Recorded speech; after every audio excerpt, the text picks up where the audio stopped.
A Republican congressman from landlocked Arkansas just tried to push through a bill that exempts Meta and Amazon from paying fees to protect marine sanctuaries while building undersea cables, and got absolutely destroyed by a Democrat who exposed the whole thing as a corporate handout. And in the same hearing, another lawmaker revealed that Meta already broke a drill bit, left 11,000 feet of steel pipe on the ocean floor, spilled 6,500 gallons of drilling fluid, and didn't really pay for the cleanup. And now Republicans want to make it even easier for them to do it again. And somehow, this is being sold as protecting American infrastructure and national security. So this past week, the House Rules Committee held a hearing on H.R. 261, the Undersea Cable Protection Act. That's the session where they debate whether to bring bills to the House floor for a vote. And what came out of that hearing is one of the clearest illustrations of what happens when corporate lobbyists write legislation and congressmen just rubber stamp it. Representative Joeneguse from Colorado and Representative Teresa Leger Fernandez from New Mexico spent about 10 minutes absolutely dismantling Chairman Bruce Westerman's justifications for this bill, exposing it as nothing more than a giveaway to the richest tech companies on Earth. Take a look at this, and I'll give you my breakdown at the end. Theory on that front, so I want to talk to you about that, but I guess I want to make sure we're still posited a theory. I like that. Well, before we get to your theory, I want to make sure I understand the underlying facts. So the special permit, essentially, you're talking about $2.7 to $7 million for every 20 miles of undersea cable, right? I don't have the data on that, but I can attest to you that that's the case. I'll go with the theory you're positing. Okay. You suggested that the reason that no permits have been issued is because those fees have, I think I wrote down, you said, it scared away all the investors. Who builds these undersea? I didn't say anything about the fees. I said the ability to only get a 5-year permit when you've got a 25-year investment. Oh, okay. I think got it. So it's not the fee, it's the length of the permit. Right.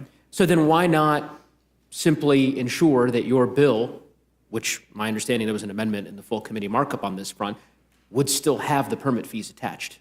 You're just eliminating it entirely. You're not suggesting that we're going to have a 25-year permit and we're going to have the same fee schedule. You're saying get rid of the fee schedule, get rid of the permits entirely, right? That's what the legislation is saying, right? Correct.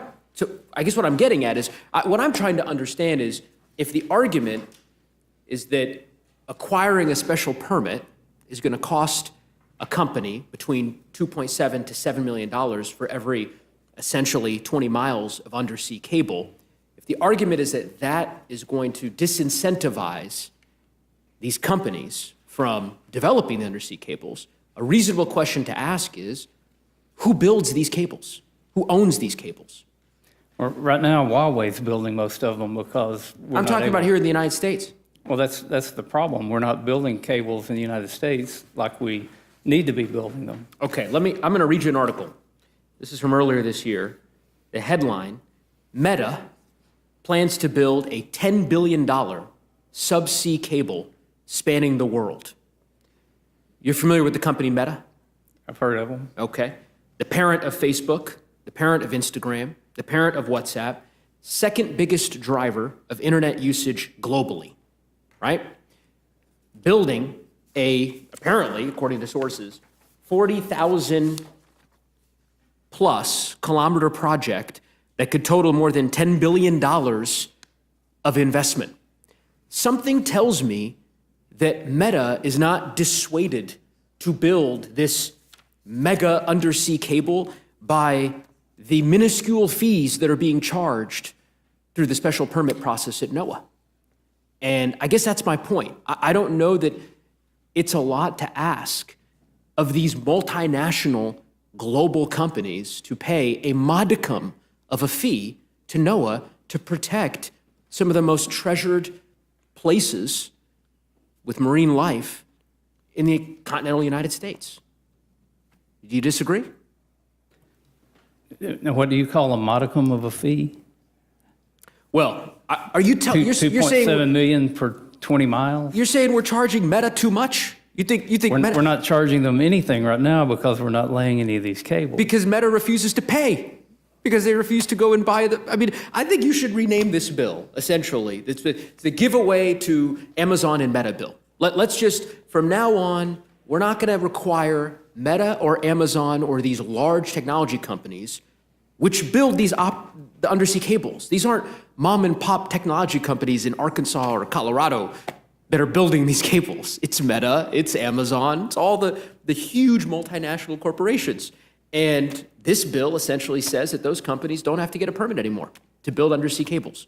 And the argument that I think you're making is that the permit structure right now disincentivizes these massive global tech titans from building out undersea cables.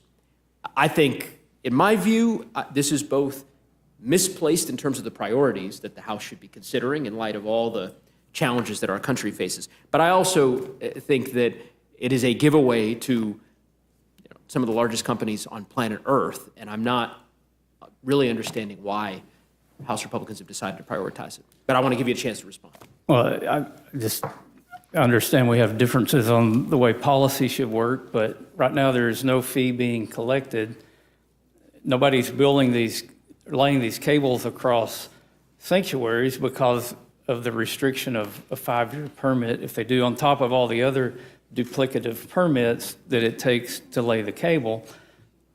Now, maybe that's a good thing. There will be a lot of commerce and transactions take place on these cables, and I think that's just a difference between a Republican view of the economy and a Democrat view of the economy. You see an opportunity to tax something simply because it's there, and we see an opportunity to grow businesses by allowing these cables to be there. I mean, look, you may be right, Mr. Chairman. This $10 billion Meta undersea optic cable, I'm sure, is real important to the future development of the economy in the United States. Lord knows that, whatever AI chatbots this will be used to help facilitate more Instagram reels that can be shared. I got to tell you, that's really integral to the future of the country. That just doesn't. I don't think that, in my view, is a cogent basis for this bill. I don't think that I'm not that dog doesn't hunt, Mr. Chairman.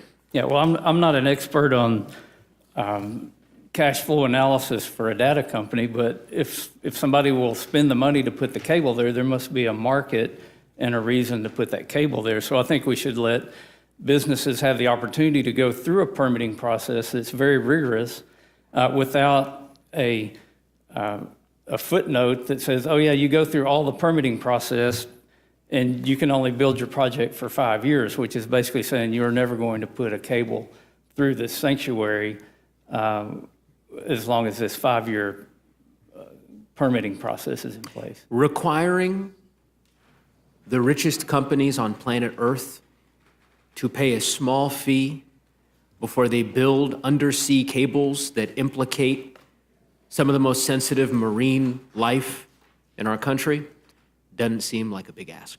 But I will. Maybe you should offer that amendment. I'm happy to. I will offer that amendment, and I'm going to tell Chairwoman Fox when she comes back that I've earned the support of my friend from Arkansas. I didn't say I would support it. Well, so maybe you should offer it. I appreciate that. I yield back. I thank the gentleman. No support guaranteed. I'll defer and recognize the gentleman from Texas, Mr. Roy. No questions. I yield. Gentleman yields. We now go to. Yeah, and now go to Ms. Ledger Fernandez of New Mexico. My good friend in Colorado and my neighbor, my vecino, is echoing some of the same things I'm seeing, right? That here we are, and we're now in the second year of the Trump administration. We all remember that he promised to lower costs on day one, and we haven't seen any of it. In fact, we've seen the opposite. We've seen costs go through the roof. We've seen tariffs sort of wreak havoc on American consumers. We've seen him favor fossil fuels, attack renewable energy, which is the cheapest form of new energy. And we haven't seen Republicans kind of do anything to lower costs. We haven't seen them complain about what Trump is doing, whether that's, the tariffs that they refused to, until recently, they froze time so that Congress won't have to have a vote on that. There doesn't seem to be any moral outrage about the crimes and abuses that are set out in the few and the Epstein files that have been released, not heavily redacted. Trump's in those, his cabinet's in theirs. There doesn't seem to be any Republican outrage about citizens being shot to death. So what are they doing? And I think the difference, as the chair said, between Republicans and Democrats might be evidenced in this bill. That Republicans just want to keep giving away more favors to the biggest corporations, the multi-billion-dollar corporations, right, who have so much money they don't know what to do with it. And Democrats are saying, this isn't right. Because there are a lot of small businesses, mom and pop businesses, that are going to get ruined if a mistake is made. And it's not like a mistake doesn't get made, right? I'm looking at the fact that Meta, they had a drill bit that broke during installation off of Tillamook County, Oregon. They left 1,000 feet of pipe, steel pipe, on the seafloor. And they spilled 6,500 gallons of drilling fluid. And they didn't really pay for the cleanup. I want to break down exactly what is happening here because there are layers and most of them are not being reported. Let's start with the receipts you didn't see in that exchange, because this is somehow even worse than it looks. First, let's talk about what this bill actually does. H.R. 261 eliminates the requirement for companies to get special use permits when they run undersea cables through national marine sanctuaries. Right now, if you want to drill into the ocean floor in one of America's most protected marine areas, you have to get a permit. That permit comes with fees. Those fees, typically $40,000 to $100,000 per linear mile, go toward maintaining and protecting those sanctuaries. This bill gets rid of that requirement entirely. Not for everyone, though. Just for the companies building undersea cables. Mom and pop dive shops, they still have to pay. Small whale-watching tour operators, they still have to follow the rules. But Meta building a $10 billion cable to make Instagram load faster? Nah, they're good. But here's what you didn't hear in that clip. NOAA, the National Oceanic and Atmospheric Administration, hasn't denied a single special use permit for fiber optic cables in 25 years. Not one. So this isn't about removing barriers that are blocking projects. Companies can already build these cables. They just have to pay fees and follow environmental regulations. This bill eliminates the fees and guts the oversight. That's it. That's the whole purpose. Now, I could not write this if I tried, and I write scripts for a living. Neguse starts by asking Westerman what part of Arkansas he represents. Westerman says the 4th District. Then Neguse asks if it's a landlocked district. Westerman admits it is. No oceanfront property. Just like Colorado. And then Neguse delivers the perfect setup. Undersea cables don't come up that often at town halls in Colorado. Is that the case in Arkansas? Westerman tries to pivot to affordability and building things, but Neguse isn't letting him off that easy. He's making a point. Why is a congressman from a landlocked state pushing a bill that exclusively benefits multinational tech corporations building undersea cables? Who asked for this? Because it sure wasn't constituents worried about their grocery bills or mortgage rates. And Westerman's answer gives it away. He keeps saying we need to build things, we need to compete with China, we need critical infrastructure, but when pressed on specifics, he's got nothing. He can't name a single project that was blocked. He can't explain why eliminating fees is necessary. He just keeps repeating talking points about American competitiveness while refusing to acknowledge that this bill does nothing to help Americans. It helps Meta. It helps Amazon. That's it. Now, let's talk about what Neguse exposed with the Meta question, because this should genuinely infuriate you. Meta is planning to build a $10 billion undersea cable. That's billion with a B. The cable will span over 40,000 kilometers around the world. It's one of the largest private infrastructure projects on the planet. And Neguse reads the headline directly into the record. Meta plans to build a $10 billion submarine cable spanning the world. Then he asks the question that destroys Westerman's entire argument. Something tells me that Meta is not dissuaded to build this mega undersea cable by the minuscule fees that are being charged through the special permit process at NOAA. He's absolutely right. Meta has $10 billion to spend on this project. They're not going to cancel it because they have to pay a few million in fees. But Westerman's bill eliminates those fees anyway. Why? Because Meta asked for it. That's it. That's the whole reason. A tech company with hundreds of billions in market cap asked for a favor, and Republicans are delivering. And Neguse doesn't stop there. He renames the bill right in the hearing. I think you should rename this bill essentially. It's the giveaway to Amazon and Meta bill. Because that's what it is. These aren't mom and pop companies. These aren't small businesses struggling to compete. It's Meta. It's Amazon. It's Google. The biggest, richest, most powerful tech companies on earth. And this bill says they don't have to follow the same rules as everyone else. Here's what that means in practice. If you're a small dive shop operator, you pay fees to take tourists into a marine sanctuary. If you're a fishing guide, you follow regulations. If you're a marine research company, you get permits. But if you're Meta, if you're a trillion-dollar company building private infrastructure for private profit, you get a free pass. That's not policy.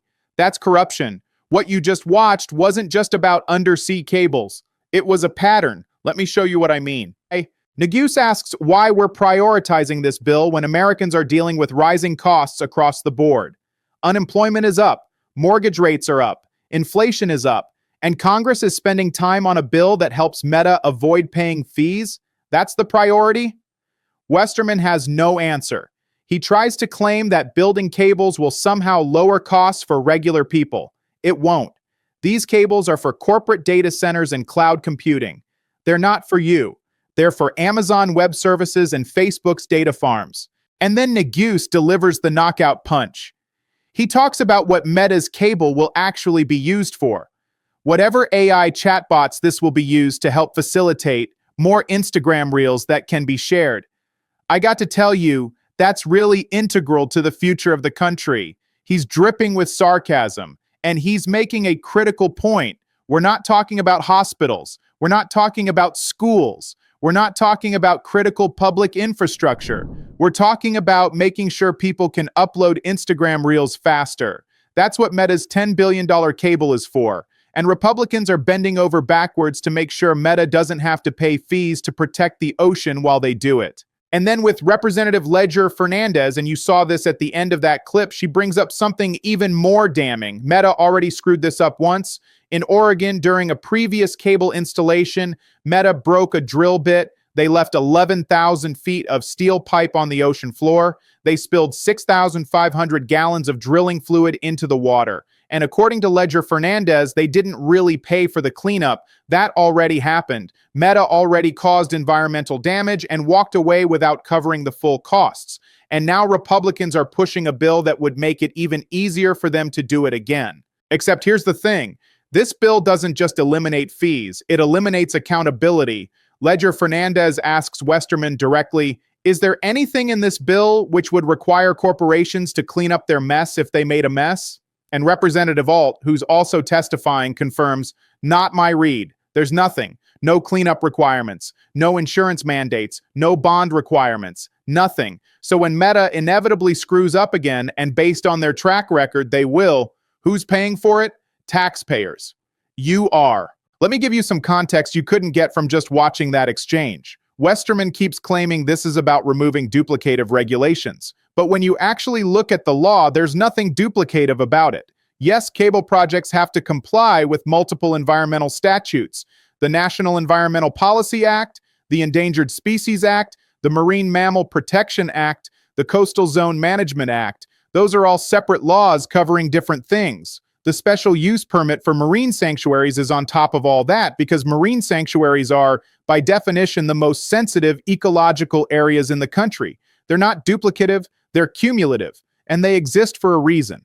And here's what makes this even more absurd. Westerman claims companies aren't applying for permits because they're too burdensome, But NOAA's own data shows they haven't denied a permit in 25 years. So companies aren't avoiding the process because it's blocking them. They're avoiding it because they don't want to pay the fees. And this bill gives them exactly what they want. Now, here's what makes this genuinely infuriating. Westerman tried to make a national security argument. He said China is building cables all over the world and we need to compete. But that argument falls apart the second you realize this bill doesn't require domestic production. It doesn't require American companies. It doesn't even require that the cables are used for national security purposes. Meta's cable is for Instagram and WhatsApp. Amazon's cables are for AWS. This isn't about competing with China. This is about letting American tech billionaires avoid paying fees while they build private infrastructure for private profit. So let me tell you what this actually means for you, the person watching this from your couch who just wants to know why any of this matters. If Congress is willing to pass a bill that exempts the richest companies on Earth from environmental fees, what else are they willing to do? If Meta doesn't have to pay to protect marine sanctuaries, why should small businesses have to follow regulations? If trillion-dollar corporations get special treatment, what's left for everyone else? This isn't about undersea cables. It's about whether the rules apply equally or whether they only apply to people who can't afford lobbyists. If Republicans are prioritizing corporate handouts while Americans are struggling with rising costs, that tells you everything you need to know about their priorities. Neguse laid it out perfectly. People are dealing with higher rent, higher grocery bills, higher electricity costs, and Congress is spending time making sure Meta doesn't have to pay fees. That's the priority. Not you, not your family, Meta's bottom line. And if companies like Meta are already causing environmental damage and not cleaning it up, and Congress responds by making it easier for them to do it again, who's holding them accountable? Not Treasury. Westerman's bill specifically says Treasury doesn't have to enforce anything, not NOAA. The bill strips their authority, not anyone. That's the point. Eliminate oversight, eliminate accountability, and let corporations do whatever they want. Here's the thing you can tell people when this comes up. This bill was sold as protecting American infrastructure. It's not. It's protecting corporate profits. It was sold as competing with China. It's not. It's helping Meta avoid fees. It was sold as removing barriers to building. It's not. The barriers don't exist. NOAA hasn't denied a permit in 25 years. What this is really about isn't undersea cables. It's not about China. It's not about national security. It's about whether Congress works for you or for the companies that can afford to hire lobbyists and write their own legislation. And based on what you just watched, the answer is pretty clear. You have a congressman from a landlocked state pushing a bill that only benefits tech billionaires, who refuses to name a single project that was blocked, who can't explain why eliminating fees is necessary, who won't commit to requiring cleanup when things go wrong. And when confronted with all of this, his response is to talk about China and deflect to other agencies. That's not governance, that's lobbying. And Neguse was right to call it out, because that's exactly what it is. It's corporate interests writing legislation and congressmen rubber stamping it without asking basic questions. This isn't a conspiracy theory. This isn't partisan spin. You just watched it happen on video. A congressman pushed a bill that exempts Meta and Amazon from environmental fees, couldn't justify why it's necessary, and admitted there's no accountability when companies cause damage. And he did it right in front of Congress, right in front of the cameras, as if this is somehow normal now. Before you go, if this breakdown helped you see what's really going on, make sure you like the video, subscribe so you don't miss the next deep dive, turn on notifications so you're the first to know when we post, and share this with someone else who deserves the full story, not the spin.